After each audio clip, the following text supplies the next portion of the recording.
अगर आप ये सोचकर आए हैं कि मैं वीर की ऊर्ध्व गति के लिए कोई ऐसी सिंपल ट्रिक बता दूं तो आप बिल्कुल गलत हैं। ये वीडियो आपके लिए नहीं है। प्रोसेस बड़ी लंबी है और कठिन है, लेकिन जो इसके चमत्कार होंगे वो आप ही महसूस करेंगे। जैसा कि मैंने पिछली वीडियो में बताया था कि मैं एक ऐसी विद्या के बारे में आपको बताऊंगा जिससे आप अपने वीर को अपने वश में कर सकते हैं, और आज की इस वीडियो में मैं आपको उसी विद्या के बारे में डिटेल में बताऊंगा। इसलिए ध्यान रहे कि वीडियो को बिना स्किप किए अंत तक जरूर देखें। अब सबसे पहले आपको करना क्या है कि आपको बैठ जाना है सिद्ध आसन में। सिद्ध आसन के बारे में मैंने पहले बताया है। सिद्ध आसन कैसे करते हैं इस फोटो को देख लो, नहीं तो अगर आपको इसके बारे में डिटेल में जानना है तो इसका लिंक मैं नीचे डिस्क्रिप्शन बॉक्स में दे दूंगा। और अगर सिद्ध आसन का निष्ठा पूर्वक अभ्यास कर लिया जाए तो यह भी वीर रक्षा और स्वप्न दोष को दूर करने में अत्यंत हितकारी है। अब सिद्ध आसन में बैठ जाने के बाद आपको करना है बाह्य कुंभक प्राणायाम। अब बाह्य कुंभक प्राणायाम करने के लिए आपको करना क्या है, इसमें आपको सबसे पहले आपके अंदर जितनी भी श्वास भरी है, जितनी भी सांस भरी है, एक बार में ही उसको झटके से बाहर निकाल देना है।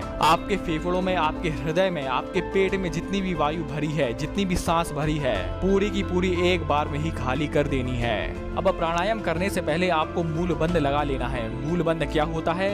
मूल बंद के लिए आपको अपने ये वाले हिस्से, जो कि आपको अभी अपनी स्क्रीन पर दिख रही होगी, यानी कि नाभि के नीचे वाला हिस्सा, मूत्र इंद्रिय और गुदा इंद्रिय, इन्हें सबको ऊपर की ओर सिकोड़ लेना है। और जब तक आप बाह्य कुंभक प्राणायाम का अभ्यास कर रहे हैं तब तक आपको मूल बंद लगा रहने देना है और उसको ढीला नहीं छोड़ना है। अब आगे जब आप मूल बंद लगा लें, पूरी सांस एक बार में बाहर निकाल दें, तब सांस निकालने के बाद आपको उद्यान बंद लगा लेना है। अब उद्यान बंद का मतलब यानी कि अपने पेट को पीछे की ओर खींचना होता है। इसमें पेट और अंतड़ियां शरीर के पीछे वाले हिस्से में लग जाती हैं। अब जब तक आप बाह्य कुंभक प्राणायाम का अभ्यास कर रहे हैं तब तक आपको ये ध्यान रखना है कि आपका मूलाधार जो आपने मूल बंद लगाया है वो लगा ही रहने दे।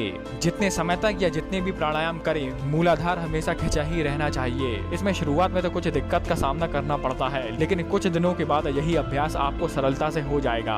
अब मूलाधार को खींचने से होता क्या है कि गुदा इंद्रिय हमेशा ऊपर की ओर खिंची रहती है, और इससे जो वीर कोश होता है, जहाँ वीर ठहरता है, वह हिस्सा भी ऊपर की ओर खिंचा रहेगा। अब मूलाधार को ऊपर खींचते समय आपको ये ध्यान लगाना है कि जो नीचे वाला हिस्सा है, जो नाभि के नीचे वाला हिस्सा है, जो मूत्र इंद्रिय है, जो गुदा इंद्रिय है, उससे जो वीर कोश ऊपर की ओर खींच रहा है, आपको ये ध्यान लगाना है कि जो वीर है वह भी हम ऊपर की ओर खींच रहे हैं। यानी कि हमें ऐसा ध्यान लगाना है कि हम वीर को भी ऊपर की ओर खींच रहे हैं। और कुछ समय इस प्राणायाम का अभ्यास करने के बाद वीर यथार्थ रूप से ऊपर की ओर खींचने लगेगा, और इस प्राणायाम में सफल होने पर आप पूर्ण रूप से ऊर्ध्व रेता बन जाएंगे। फिर वीर कोश में वीर आना ही बंद हो जाएगा। इससे होगा क्या कि आपकी इच्छा के बिना एक बूंद भी वीर आपके शरीर से बाहर नहीं निकलेगा, और यहाँ तक कि स्वप्न दोष में भी नहीं निकलेगा।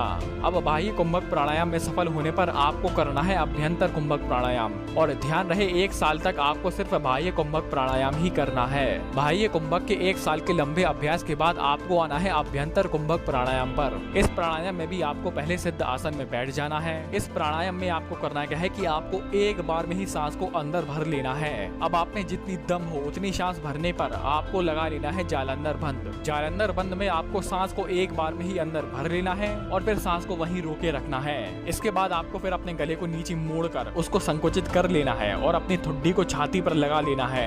और जब आपको लगने लगेगा कि हाँ अब सांस अंदर ठहर नहीं रही है, तब आपको अपने सिर को ऊपर उठाना है, और जब शरीर एकदम सीधा हो जाए तब आपके अंदर जो सांस है वह धीरे धीरे करके छोड़ देना है। अब 1 साल के बाद जब आप अभ्यंतर कुंभक प्राणायाम में सफल हो जाए तब आपको करना है स्तंभ वृत्ति प्राणायाम। अब स्तंभ वृत्ति प्राणायाम में आपको करना क्या है कि आपको ना तो सांस लेना है और ना ही सांस छोड़ना है। सिद्ध आसन में बैठकर आप जैसे बैठे हैं आपको वैसा ही बैठा रहना है। अब जैसे ही आप सिद्ध आसन में बैठे आपको लगा लेना है जालंधर बंद। फिर कुछ समय बाद आपको ऐसा लगेगा कि हाँ अब सांस लिए बगैर रहा नहीं जा रहा है, तब आपको जालंधर बंद हटा देना है, सांस को धीरे धीरे अंदर लेना है, और फिर आपको जालंधर बंद लगाकर सांस को अंदर ही रोके रहना है। और फिर आगे जब आपको लगेगा कि हाँ अब सांस छोड़े बगैर रहा नहीं जा रहा है, तब आपको फिर से जालंधर बंद हटा देना है, सांस को बाहर छोड़ देना है, फिर सांस को अंदर लेकर जालंधर बंद लगा लेना है, और ऐसे ही आप बार बार इस क्रिया को करते रहें। तो दोस्तों ये रही आज की वीडियो जिसमें हमने 3 प्राणायाम के बारे में जाना।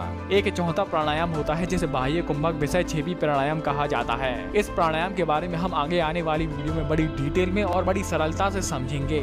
और इस प्राणायाम के बारे में मैं अलग से वीडियो इसलिए बनाना चाहता हूँ क्योंकि ये प्राणायाम बताए गए 3 प्राणायाम से थोड़ा मिलता जुलता और यह थोड़ा सा हटके है, इसलिए अगला पार्ट आने तक चैनल से जुड़े रहें। आपने वीडियो यहाँ तक देखी, आपका बहुत बहुत आभार, धन्यवाद।